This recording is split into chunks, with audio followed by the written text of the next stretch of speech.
Елорда жұрты қала күнін тойлауды бастап кетті. Шаһарда мерекеге орай 100-ден астам түрлі бағыттағы іс-шара өтеді.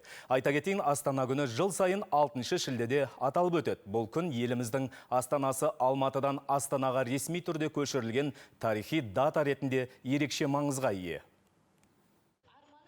Еркесілдің бойындағы бас шаһардың халқы қала күнін тойлауды бастап кетті. Астанадағы тарихи ғимараттың бірі Махамбет Өтемісұлы атындағы оқушылар сарайының шығармашылық ұжымыда жылдағы дәстүрден жаңылмай жұртшылыққа мерекелік көңіл-күй тарту етті. Мың бұрала билеген бишілер мен әсем ән салған өнерлі балалар үшін бұл мерекенің маңызы зор. Сондықтан да олар бүгінгі іс-шараға асқан жауапкершілікпен дайындалған. Для меня этот праздник значит... Мен үшін бұл мереке өз қалама деген сүйіспеншілік, сөзсіз патриотизмнің көрінісі. Біз өз өнеріміз арқылы көрерменнің көңіл күйін көтереміз. Мұнда келген кішкентай балалар да бізге қосылып билеп, шат-шадыман күйге енеді. Қаламызға Астана мәртебесі берілген күннен бастап біз жыл сайын осы алаңда концертімізді өткізіп келеміз. Бұл балалардың шынайы эмоциялары деп ойлаймын. Қала күні олар шаһар жұртына өз өнерін көрсетіп, қуанышын бөліседі. Астанаға арнау атты көше фестивалінде 5 пен 17 жас аралығындағы 200-ге тарта бала өнер көрсетті. Олар қала халқы мен қонақтарына түрлі ұлттардың биін ұсынып ән шырқады.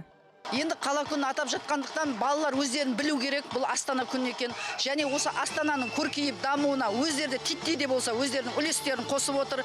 Өздерінің патриоттық сезімі қала күнін қалай тойлау керек.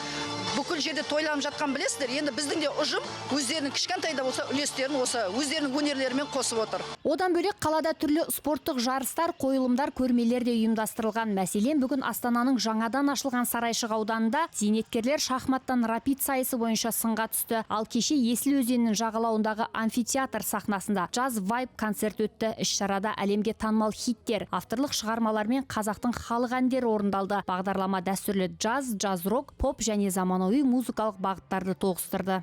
Биыл қала күні 27-ші рет тойланғалы отыр. Бұл жолы мерекелік іс-шаралар бір аптаға созылады. Астананың 6 ауданында 100-ден астам мерекелік бағдарлама ұйымдастырылған. Сондай-ақ қала халқы мен қонақтары 6 шілде күні Астана Арена стадионы аумағында отандық эстрада жұлдыздарының қатысуымен Open Air концертін тамашалай алады.